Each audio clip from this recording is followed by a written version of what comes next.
Hey, all right. We're on main stage. Main stage, give it a yell, yeah! All right, our next panel up. Our moderator is amazing, basically, so I'm going to hype her up. But before we do that, I want to give a couple more housekeeping. Again, restrooms in the middle hallway on 3 and 1. If you haven't had a chance to explore your conference beautiful agenda, it comes in printed form and it's digital. There are stickers on the floor, on the entrance there and downstairs where you can scan your QR code and find it, or you can be in here. The thing I want to tell you about is because you're like, oh my God, that person spoke. I didn't hear their social media tag, all that kind of stuff. There's a page under the Rest and Reset Wellness Lounge that says, meet your speaker.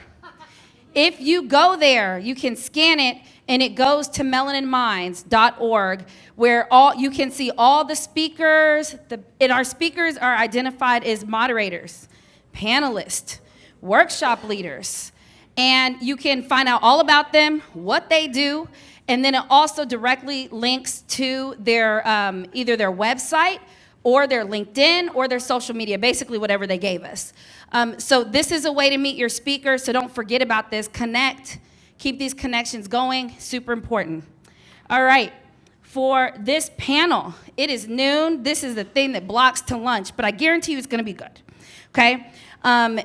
It's gonna be 1 hour, so we'll go off of when you get the mic, we'll do 1 hour. Our moderator, Katie Parks, a self-care strategic strategist coach, a speaker, and is also the owner of a business. Katie is also the Voices of Wisdom Ministry, Daughters of Promise director. Okay, all right, we're gonna be coming with this one. They provide mentorship and development for young girls. Katie is a team leader with Wings nonprofit, and she teaches life skills and coaching. All right, y'all, so without further ado, our panel on mental health and finances. All right. Let's get going. All right. Okay, so I'm gonna go ahead and stand up real quick because I like to create a little bit of energy. We are so excited to be here, and it is so important, right? So I am your moderator. I am Coach Katie P. I am your self-care strategist. I am your personal growth coach. I am a serial entrepreneur. I own a business with my husband called Video Plus Entertainment in the audio and visual space.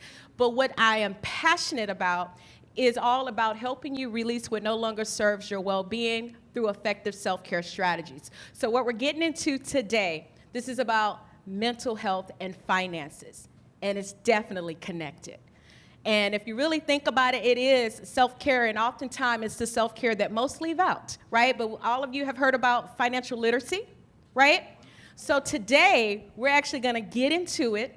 We're gonna have some fun conversation, and we're gonna want you to actually get involved, to engage, to participate, because the point is, we want you to leave with a takeaway. We want you to leave better than the way you came. We want you to think about your status, where you are right now, think about your financial situation, and really start doing the work now. How many of you know that what you do today determines your tomorrow? Right? Show of hands, right? So it is all about the present moment. That's what actually is going to help you increase and become the best version of yourself in the future, right? Right now, it's about being and becoming. So right now, what I'm going to do, we're going to start with an icebreaker. So here's what I would like you to do, and I'm not going to introduce my ladies, but before, because we're going to all do this together, I want you to visualize. This is closing your eyes, thinking about what would life look like if you were completely stress-free, completely financially stress-free. You're at peace. What would the quality of your life look like? So let's just take a moment to just close your eyes and just have that image and hold on to it.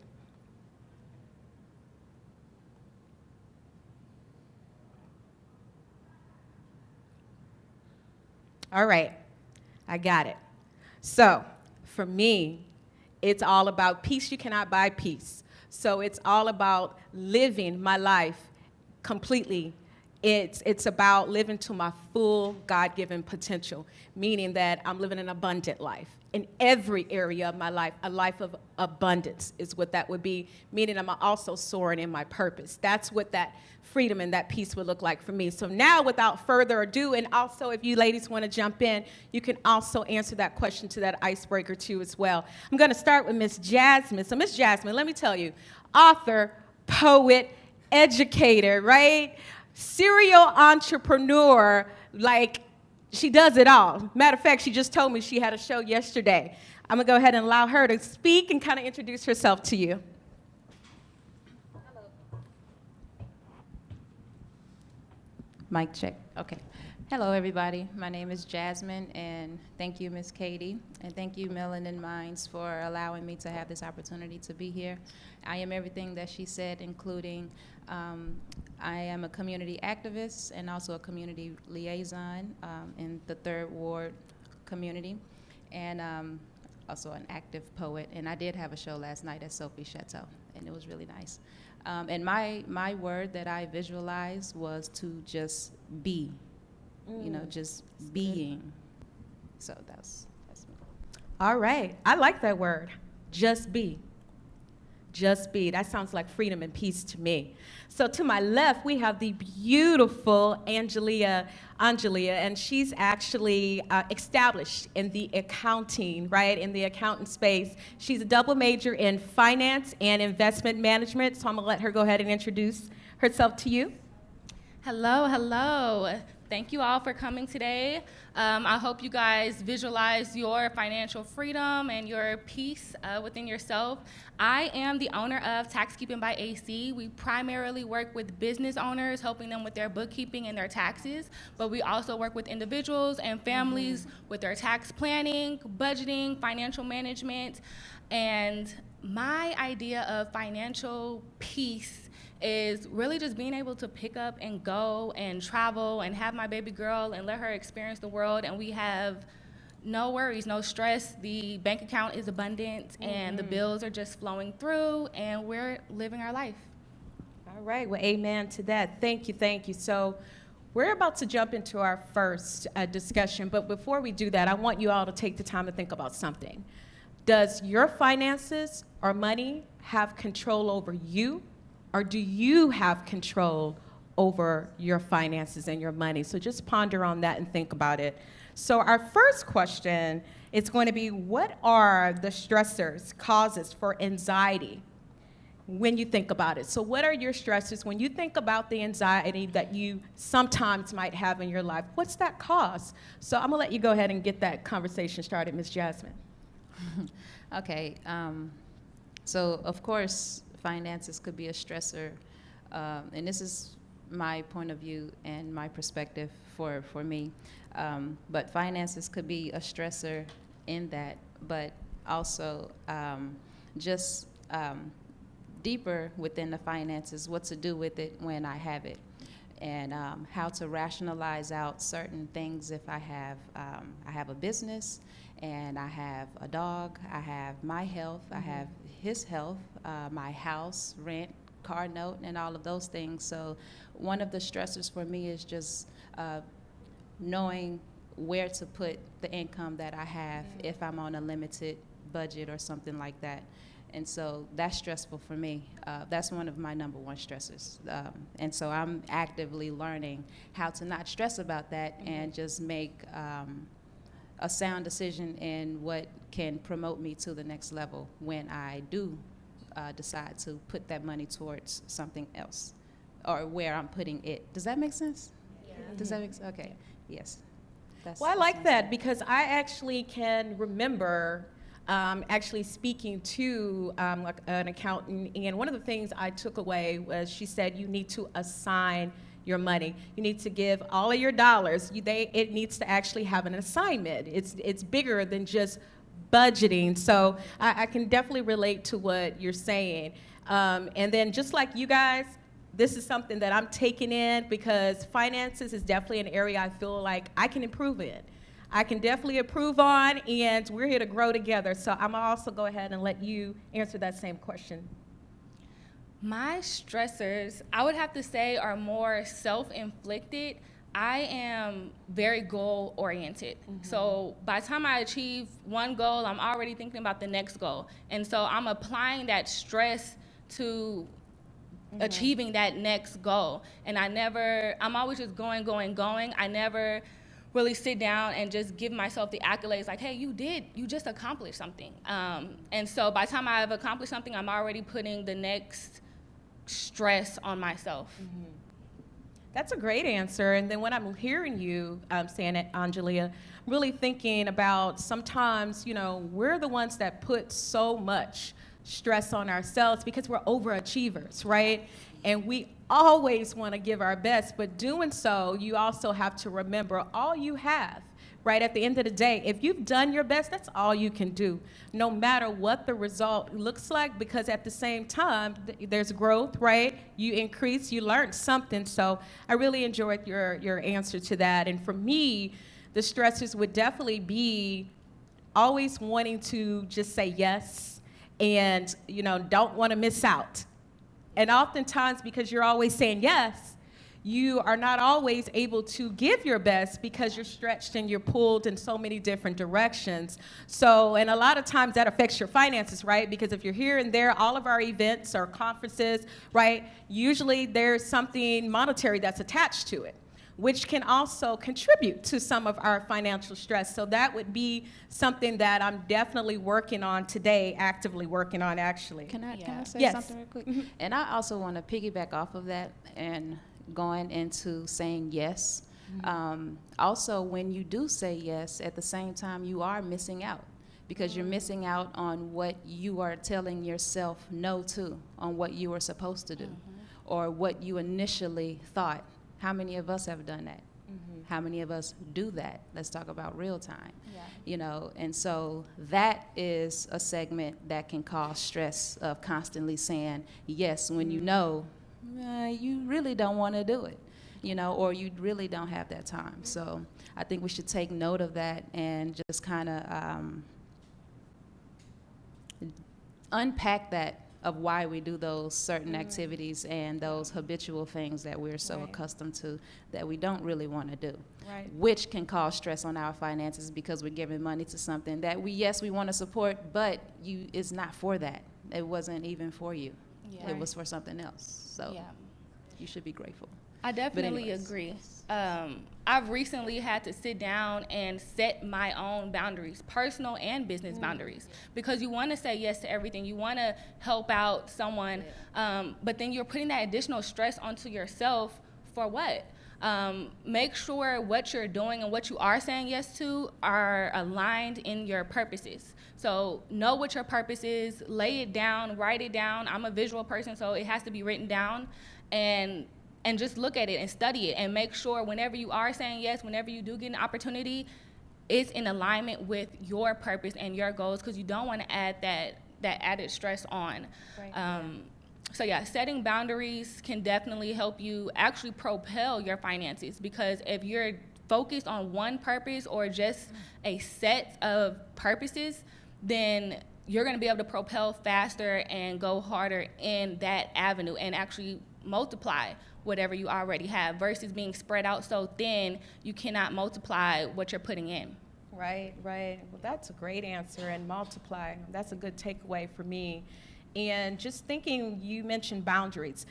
I'm pretty sure throughout this entire conference, you're going to hear boundaries comes up a lot.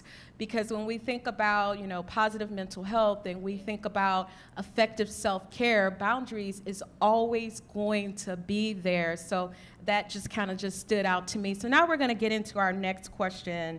How does financial stress or instability affect an individual's mental health and overall well-being? So we'll go ahead and start with you, Ahngelea.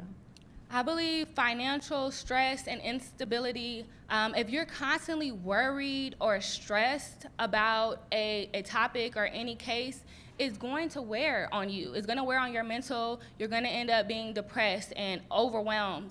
And then depression can lead to other chronic illnesses.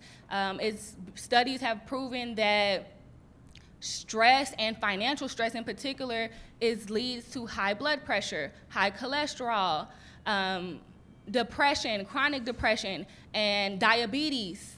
These are things that we are consistently facing in our families, in our communities.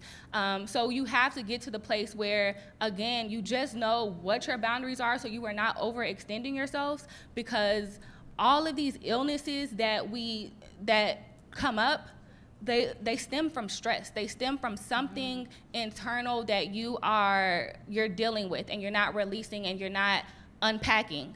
So, yeah. And and just to kind of, when I think about that, and I think about some of the situations that, that I've been in and heard others speak to, when you're stretched thin financially, it affects how you show up in the world. And, no matter where you are, it doesn't matter if you're at work, it doesn't matter if you're in, a family gathering, it doesn't matter. It's going to affect how you think. It's going to affect the fact, are you even present, right? Because now you're thinking about, this is my situation.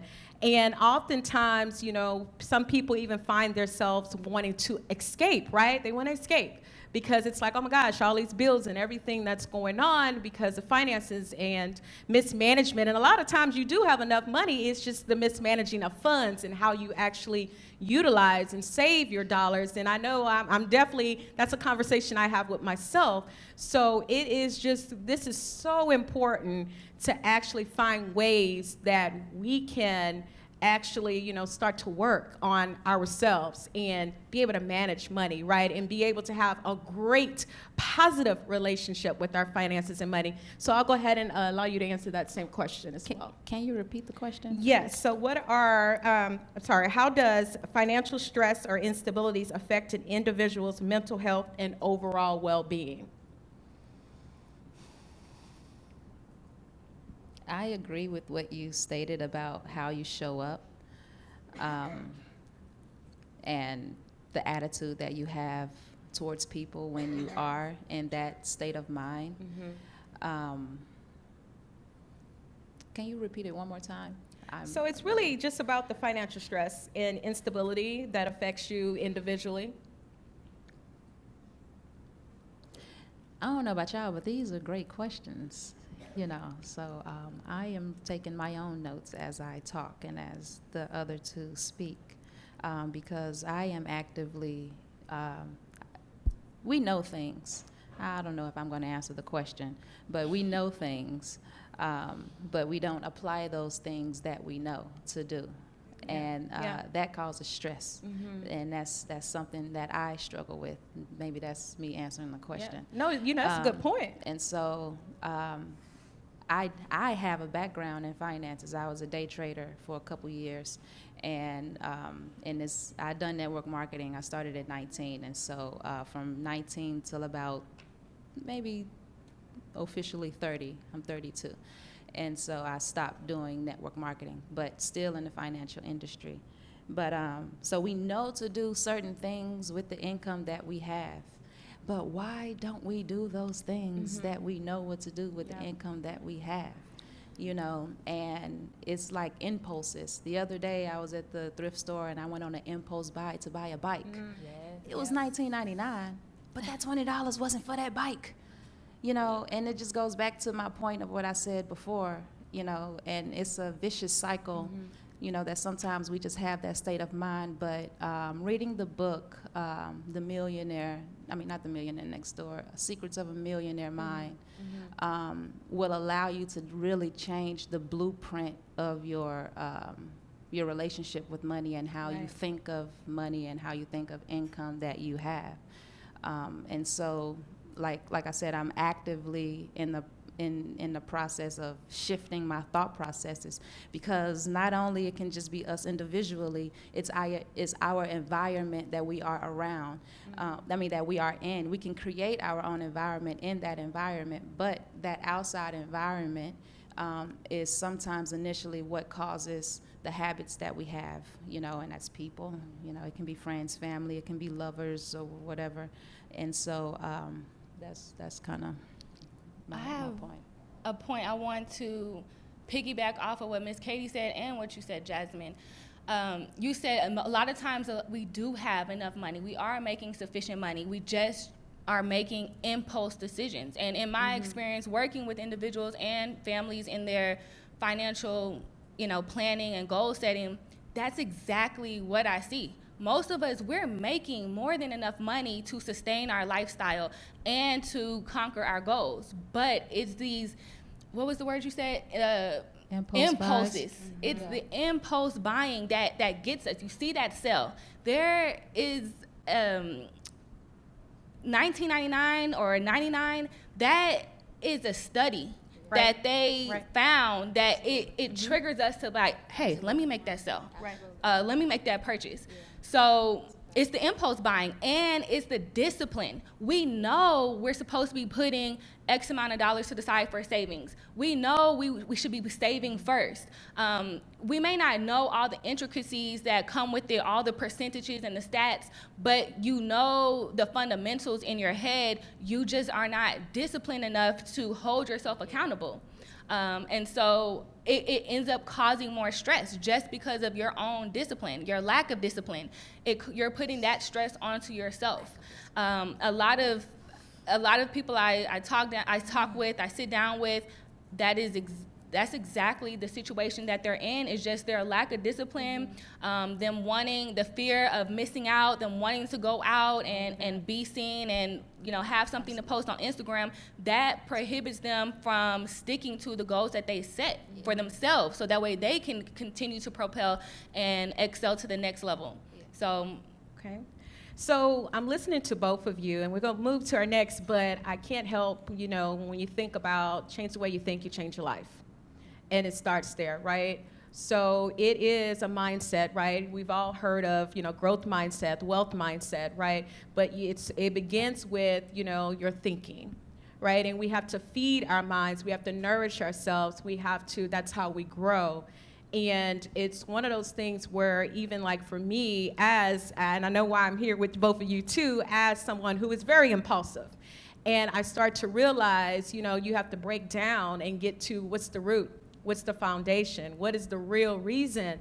But I find myself really, sometimes it's hard to break some of those habits, right? Those routines that we're in. And it takes about 63 days to even formulate a new thought pattern.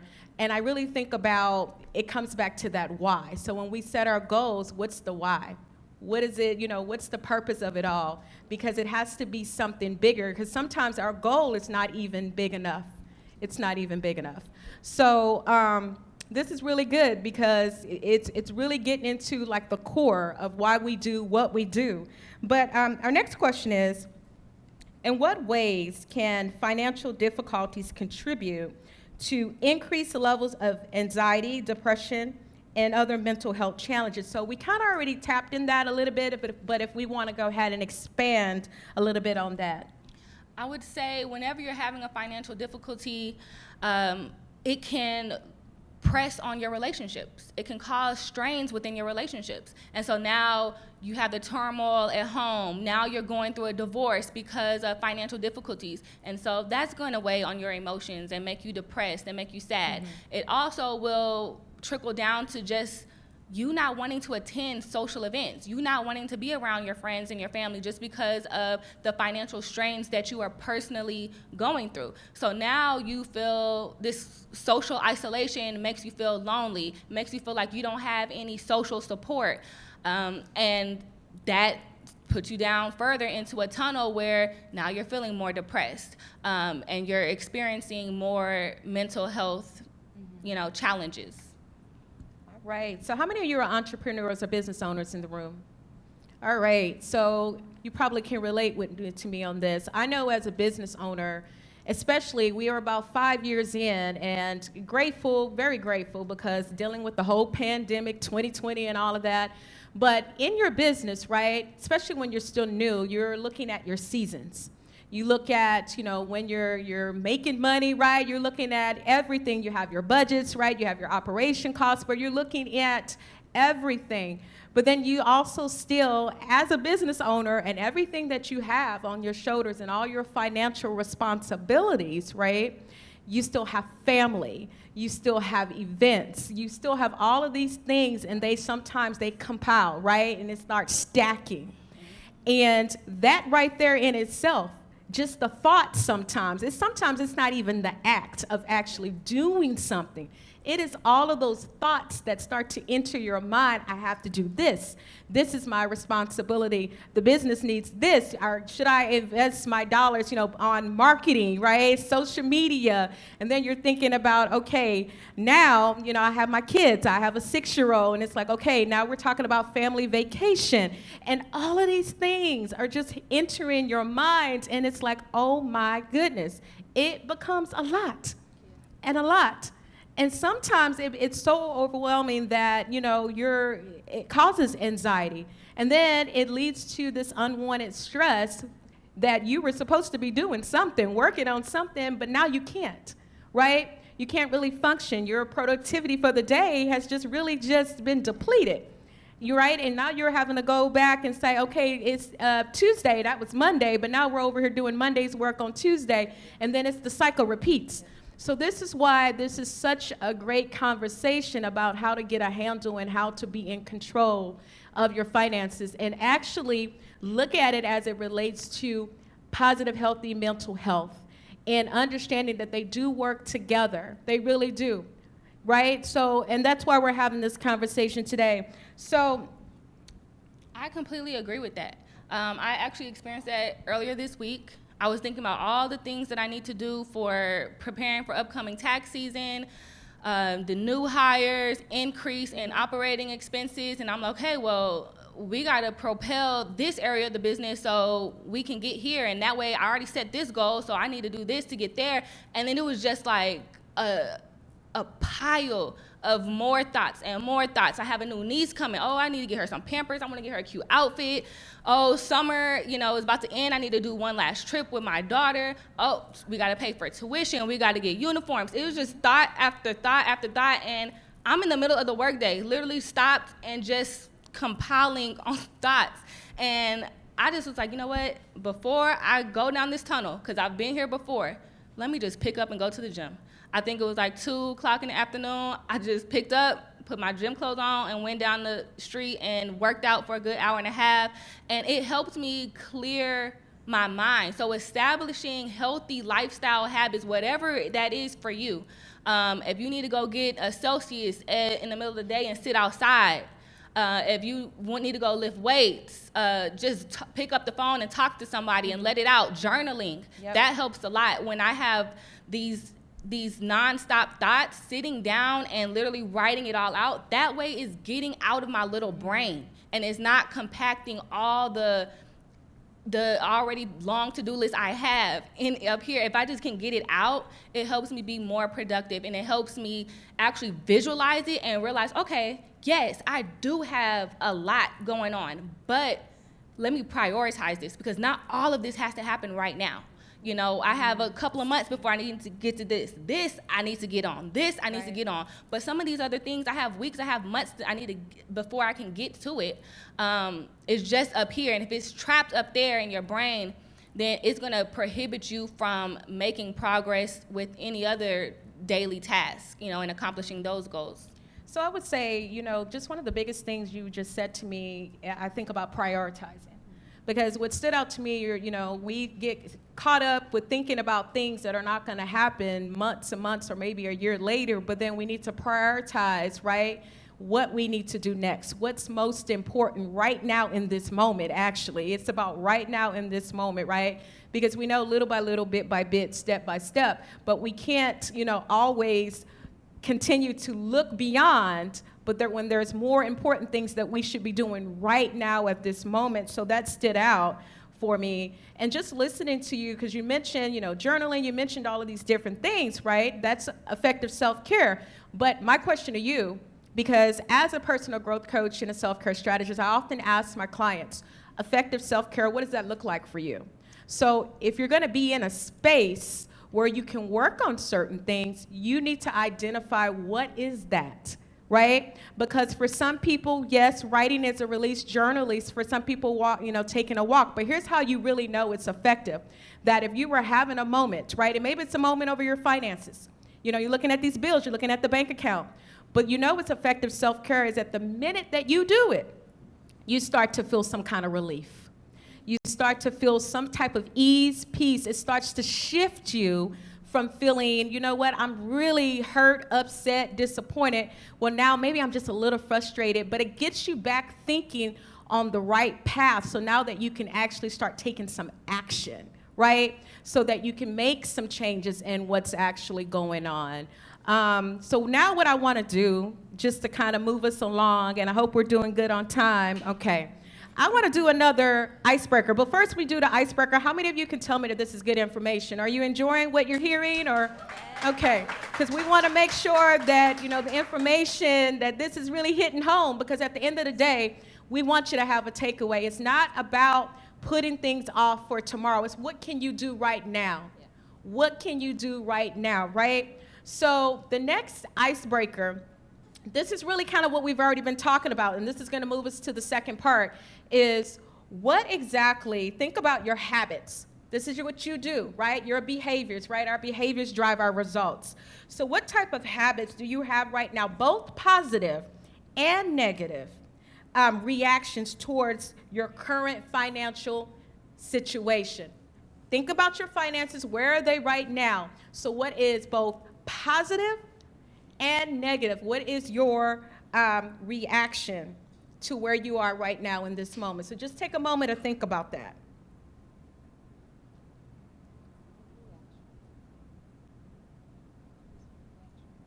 And we're getting into the habits. I don't want to confuse anybody. Think about your habits that cause a reaction. That's really what it is, cause and effect.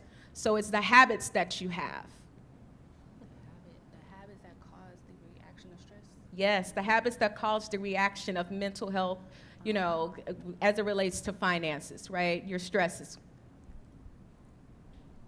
That's a good one. I don't know. So just think about that. It may take a while. I want that to soak in. So if you need to write that down, because literally I had write down one or two habits, because the point is you have to identify it. Yeah. Because you can't remove something you can't see. You have to identify it, all right? So I am going to go ahead and just say for me, and then I'll move along to Miss Jasmine over here. We already kind of talked about it. I am an impulsive shopper. That was speaking right to me.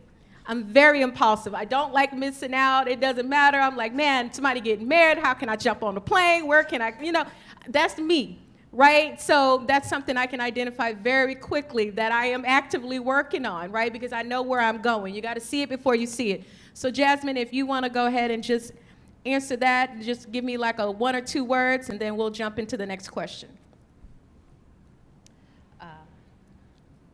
Can you repeat it one more time? I'm sorry. So this was talking about the 1 or 2 habits. Oh, yeah. Okay. The healthy. Healthy, yeah, and both positive, both, Okay. one positive, positive and negative, Right. having both. Okay, so one healthy habit that I have that moves me into a mentally stable space is knowing now what to do with my income. Knowing what to do with $1. If you know how to spend $1, you know how to spend the other, whatever you make.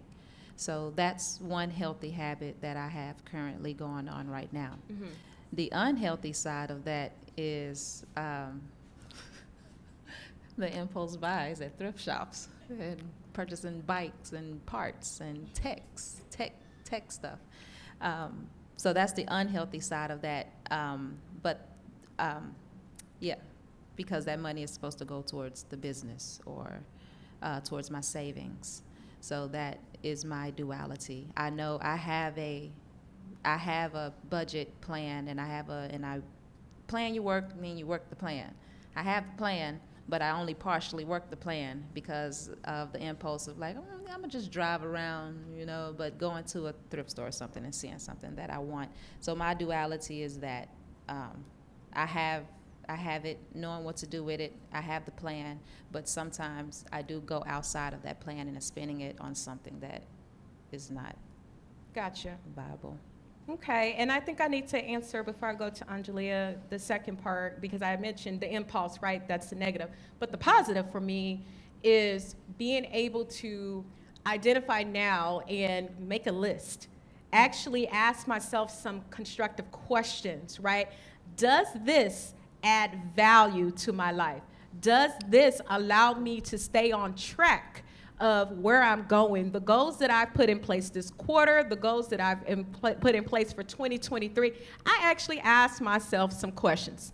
And we got to check the boxes. And if it don't work, I am working on my discipline to say no, and no is a whole sentence. So sometimes we can't even get in that conversation because we don't have enough time, people pleasing because you don't want to tell people no, but no is a whole sentence, and it does not even require an explanation, right? It does not. It's just not good for me at this time. So I'm gonna go ahead and move on to you. I would say something that I should start to implement, you mentioned earlier, Miss Katie, is the why. I am good at goal setting my goals and writing them down, but I don't necessarily attach a why to it. And I think that would be a good motivation. So when I do get down and I do get stuck, because it happens to all of us, then I can reflect back on that why, and that can get me back motivated and get my ambition back going. I would say my healthy habits would be that I do goal setting. So I set 6-month goals, and then I put action steps to those goals. And that helps me, one, obviously keep propelling in business and stay focused on, what am I going to say yes to? What am I going to say no to, right? Is this going to help me achieve what I have set for the next 6 months, as well as my action steps? A lot of times I get so busy and overwhelmed with just the day-to-day, I feel like I'm not really making any progress towards my goals. And then when I do look back and I see my action item list and I start looking at I'm like, oh, I did that. Oh, I did that too. Oh, I did. And then I'm like, okay, I have made progress. This whole time I've been so busy, I haven't seen the progress. But then when I look back and I start checking things off and crossing things off, it makes me feel so good. And it gives me all of that gas to keep on going. And hey, you are on the right track. You are doing what you're supposed to be doing. Or, sometimes it lets me know, hey, you need to tighten up, sis. You're getting a little sloppy. Tighten up and focus. So I say that is my healthy habit. I love that, actually, giving yourself a whole pep talk. So how many of you know positive self-talk matters, right? The words, right? Life and death is in the power of the tongue, right? So we have to speak those words of affirmation over ourselves. But just listening to you also, I can draw a lot of strength in just hearing you talk about the why and your excitement. Because how many of you know that you have to become your best motivator, right? Yes. And I heard you say progress. Progress matters because it's a process, right? Progress in the process. And as you see and identify your progress, you get to actually identify and celebrate your wins. You have to celebrate your wins. That's so important. That's how you continue to motivate yourself. That's how you build confidence. So I wanted to go ahead and plug that in because I heard your excitement about that, and checking it off on your list. That is so important. So if you're creating that budget and you stuck to the budget and you're kind of evaluating, see where you are, and you're like, man, I did that. I was able to save X, Y, right? I was able to save an extra $500 this month. You do need to celebrate that, right? Because you are moving on track. This is a positive, direction that you're moving. So now we're going to get into the second part of our panel. And this is getting into the positive tools, techniques, and strategies, right? The first part was about understanding money, understanding your finance and how that actually interacts and correlates with our mental health, right? But this is the positive tools, techniques, and strategies to prevent or minimize unhealthy reactions to your financial situation. So first question, coming to you, Jasmine. What is your relationship with money? Healthy, moderate, or unhealthy? And this is a great question because we should all be asking ourselves that question. Yeah, so my relationship with money right now is moderate, in between moderate and healthy. Like I said, I have a plan and I am actively working that plan, but it's still some things that I have to be more disciplined on or with. And so just tighten up those areas. So that's where I am right now. My relationship is in between the moderate and healthy level, and I suggest you guys take note for yourselves as well, so that you can see where you are in your finances, because I really believe, and I'm gonna just say this and then I'm done. How you do anything is how you do everything. And I believe in the point of not now, but right now, because how bad do you want it? People say they want change all the time, but how bad are you willing to make the sacrifices to change that thing that you really say that you want to change? God will always put in your space and test your whatever you say. You know, whatever comes out of your mouth, there's always going to be a test behind it to prove the authenticity of what you're saying. And so I just wanted to say that. Okay, so coming to you, because I know you actually, Miss Ahngelea, you have your, it's tax keeping by AC, right? Yes. So I would love to hear, because what do you tell your clients, right, when you're asking them to evaluate and look at their situation? So give us some info. So my clients, obviously, a lot of them are in unhealthy habits, and so that's why they're sitting down with me and we're going through the coaching, and I'm being their partner and their guide through the process. As far as myself, I would analyze myself as a healthy money person. I feel like at a young age, my mom instilled the financial education within me. So she taught me and my brother how to budget and how to save, how to properly use a credit card. And so those things, she taught us how to invest in the stock market. That was actually a summer project of ours one year, and when I was in high school.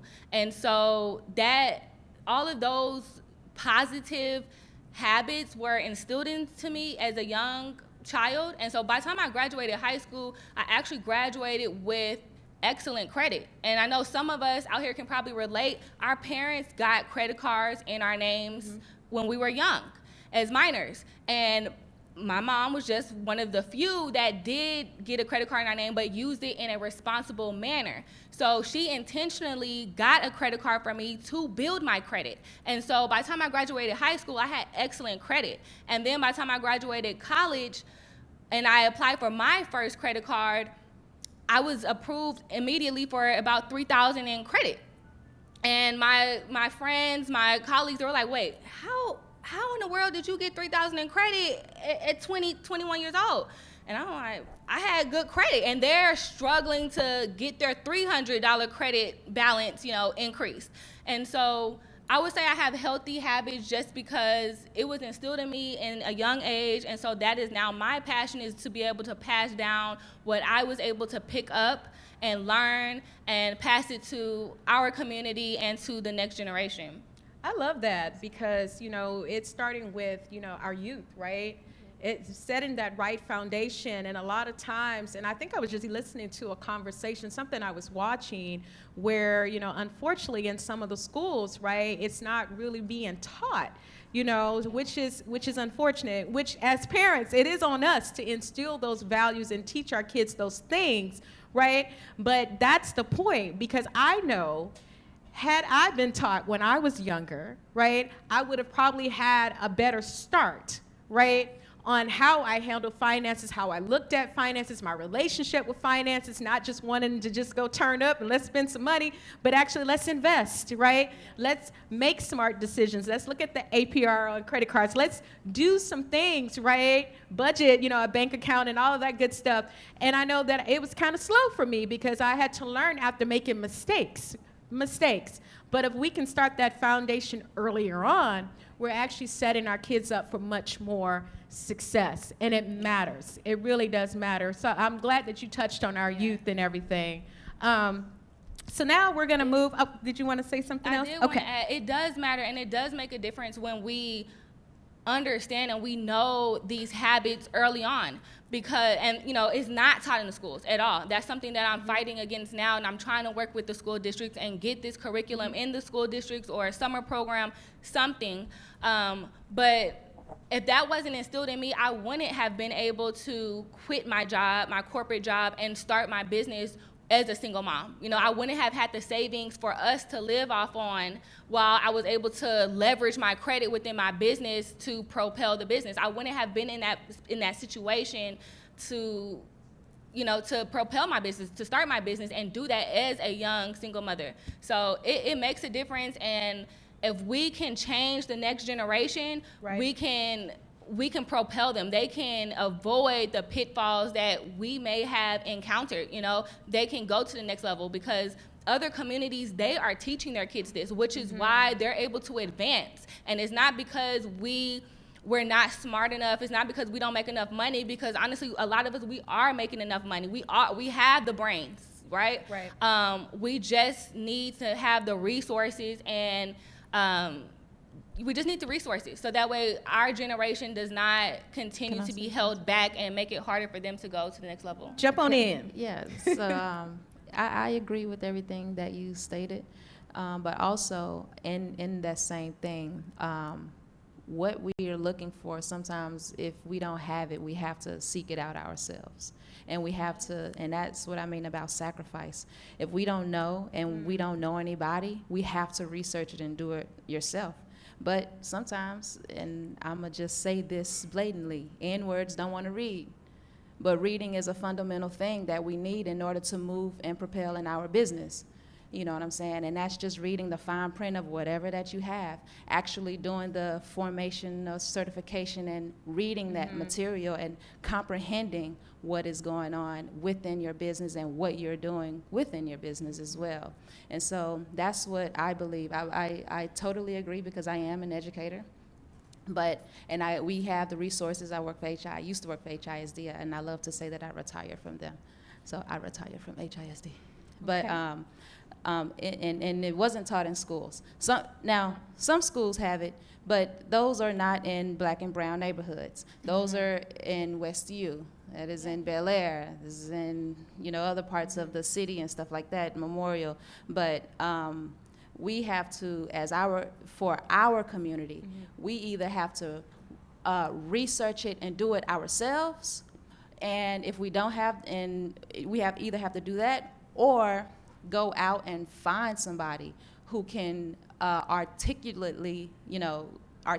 whatever, you guys know the terminology, to articulate what what's actually going on and give the right information, and not just something that's vague, and you have to do more research on, but someone who can actually break down the comprehension and the understanding of what money is and how to use it, what to do with it, how to invest, not just invest here, here, and here, and this is what you do, but the details on the mindset of investing, the emotional part of investing, and all of those types of things. And so that's my That is part great, of this. because this is actually going towards our last segment here, our last part of our conversation.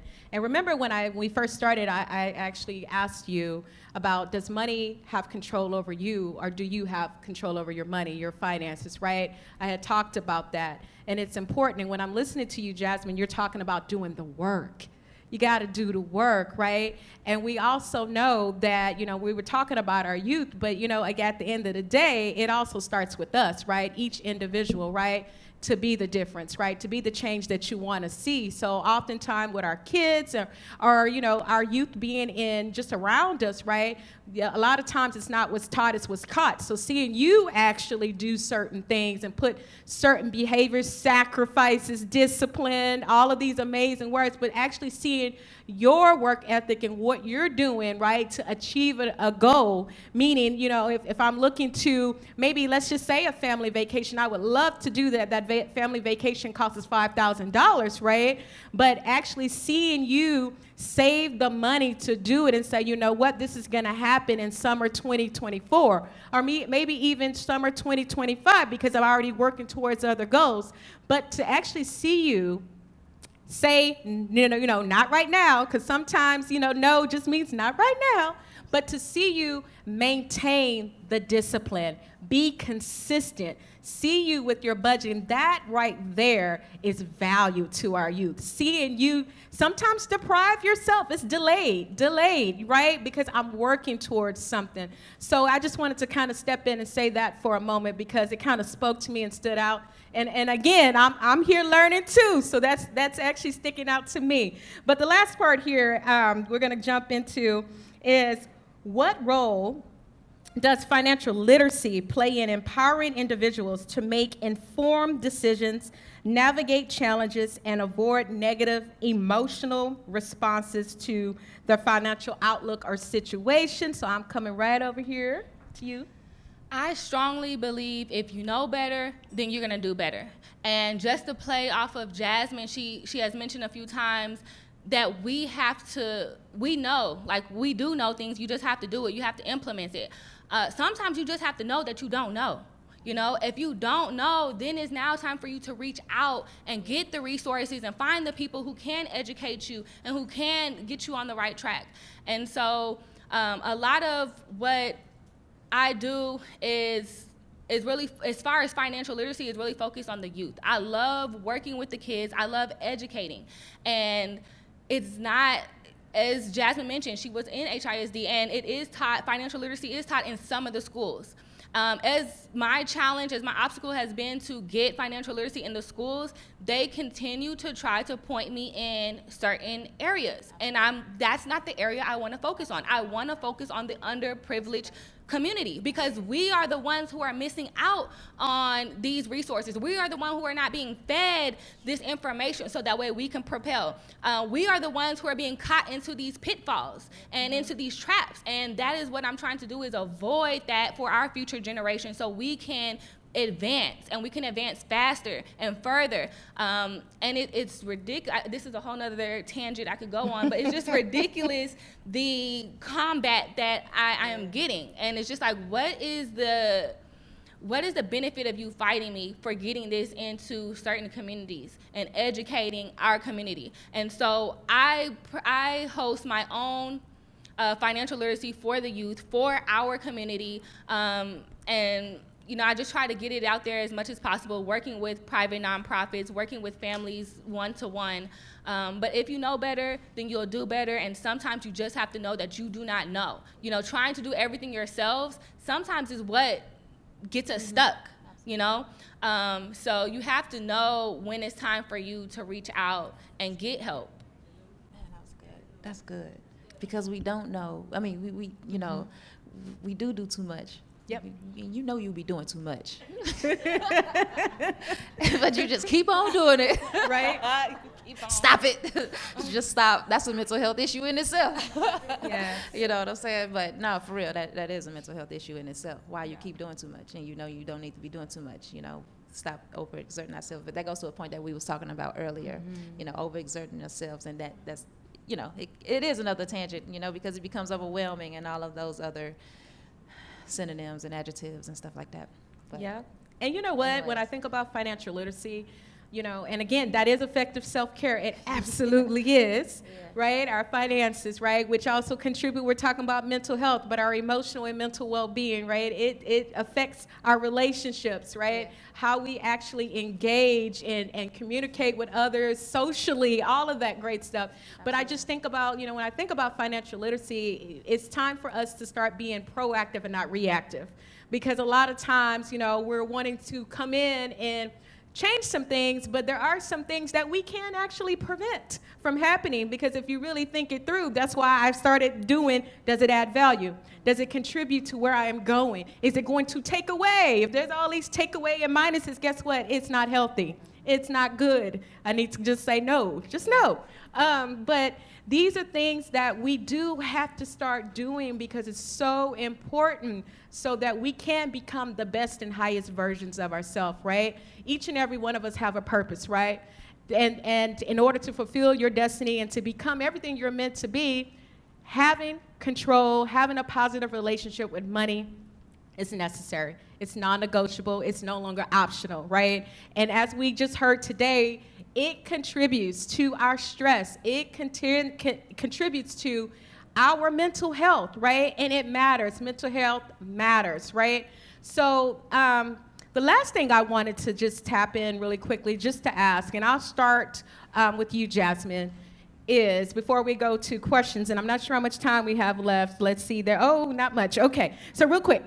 So Jasmine, if you can just say, you know, mentally, just thinking about the state of mind, you know, that you would want to be in so that you can work on your mental health as it relates to finances.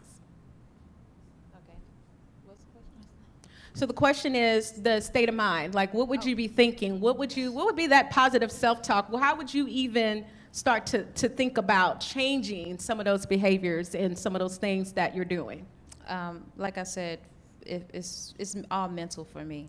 And so I dive into personal development. I go into this mode where I just start listening to individuals like Earl Nightingale, Clark Bristol, individuals that, Bob Proctor, individuals that speak on the mind and understanding the mind and how it works and stuff like that. And so that's my solace and helps me just focus on whatever I'm doing. Also, I am a boxer, and so I do that to offset the frustrations that I have, and things like that, which provides mental clarity and a clear picture for wherever I'm going.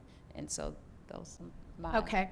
And then also for you, Ahngelea, my question actually is a little different for you, though. So if you were to give 1 or 2 techniques, things that everybody can start right away, strategy, what would be your best advice right now? We've been talking about goals, and so write them down. Write down what your financial goals are. What is it that you want to achieve in the near future? And it doesn't have to be, just pick a time period. It can be 6 months, it can be a year. Pick a time period, and what is it that you want to achieve within that time period? I would suggest within a year at the max. And then underneath those goals, write down your action items. What are the things that you have to do in order for you to achieve those goals? And then finally, I would say put dates next to those action items, okay? If you don't have a date, then every time you look at it, it's almost like I'm gonna do it tomorrow. When you keep telling yourself I'm gonna do it tomorrow, it's always a tomorrow.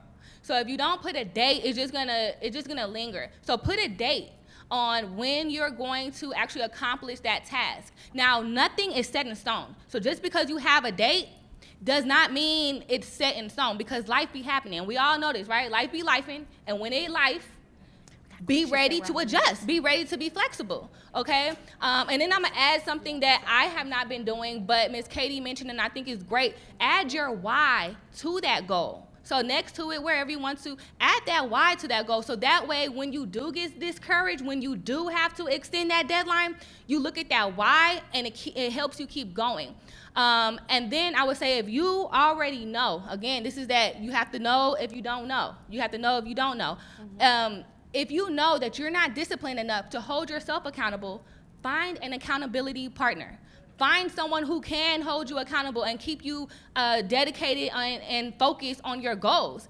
And if you don't have someone in your community and your friendships, then reach out to a professional that's gonna hold you accountable, and that's gonna be your guide and help you accomplish those goals. That's something that we do at my company. Is we help individuals and families set financial goals, and then we will be your accountability and walk you through and be your guide to make sure that you are accomplishing and actually tackling those goals. Because when life happens, you have to be able to come back to me and say, hey, where are you? Where are you in alignment to what you committed to last time? I wasn't able to do what I was supposed to do last month just because my car had broken down, had some health, surprises that came up. My kids about to start school soon. Okay, so what were you able to do? Okay, so you weren't able to hit the goal, but you were able to do X. And now what are you able to do this month? All right, so now instead of our deadline being October, we're gonna push it back to December. But actually, let's calculate reality, right? December's holidays. So we may not be able to do it in December. Let's do it at the end of January. But I'm here to help you stay accountable, because what ends up happening is, if you're doing it yourself, when life happens and you weren't able to do it this month because all of the surprises popped up, then you're like, okay, I'm gonna do it next month. Then next month, you're like, oh, it's still tight. I ain't gonna be able to do it this month. Then the following month, you're like, well, I didn't do it last month, and you just start discouraging yourself. And then guess what? You end up making no progress. You end up still in the same position where you were.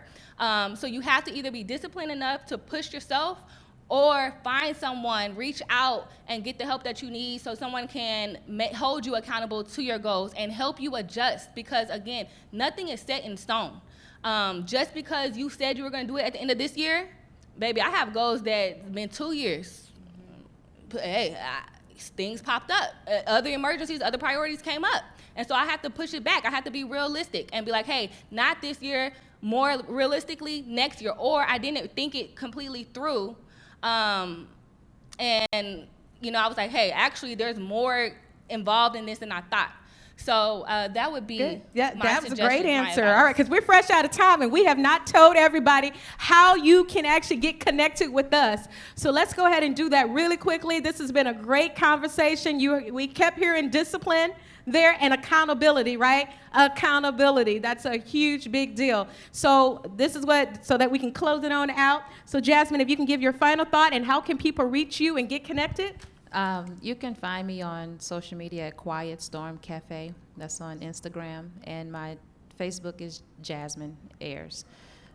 But one thing that I will say, a great book, and it's about OKRs, basically what you're talking about, objectives and key results. A good book is Measure What Matters by John Doerr. And I have that on Audible, so I listen to that. That's a great way to set your goals for yourself personally and also your business. Awesome. All right, how can everybody connect with you, Ahngelea? So I will be here Sunday as well, hosting a interactive workshop. So I would love for you all to come back, bring your teenagers, bring your kids with you. It will be tailored to the youth, but this will be great tidbits, great gems that we can all use and implement in our daily lives. So that will be Saturday. Check your booklets because I don't know the time. But I hope to see y'all there. And then you can follow me on Instagram _taxkeeping by AC. So that's TAXKEEPINGBYAC.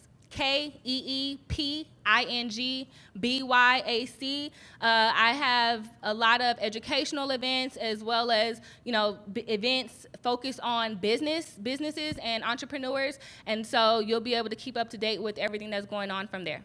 All right, so you can actually find me. I am Katie Parks. You can find me on Facebook, Instagram, and you can also LinkedIn as Katie Parks. I am your self-care strategist, your personal growth coach, so that you can get connected with me. Also, Jasmine will actually be Sunday at 3 p.m. She's going to be doing the art of expression. Self-expression, thank you. The art of self-expression happening on Sunday at 3 p.m. That's a workshop. And tomorrow, join me. I will be right back here, Finding Your Way to You, part of a panel tomorrow at 10:45 a.m. It has been a pleasure, and I hope you guys enjoyed this segment.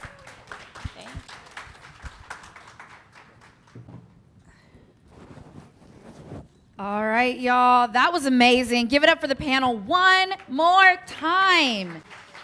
Money matters. One of the things I heard that really resonated with me are the details of mindset. I always talk about how there's all these words like I'm doing me.